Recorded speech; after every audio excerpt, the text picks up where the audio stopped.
హనుమంతుడికి తమలపాకులు ఎందుకింత ప్రియమో తెలుసా? సీతమ్మను వెతుకుతూ హనుమంతుడు లంకలోకి ప్రవేశించినప్పుడు రావణాసురుడి సైనికులు ఆయనను పట్టుకుని బంధిస్తారు.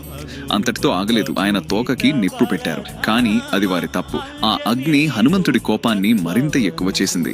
ఆయన ఒక్క దూకుడుతో మొత్తం లంకని అగ్నికి ఆహుతి చేశాడు.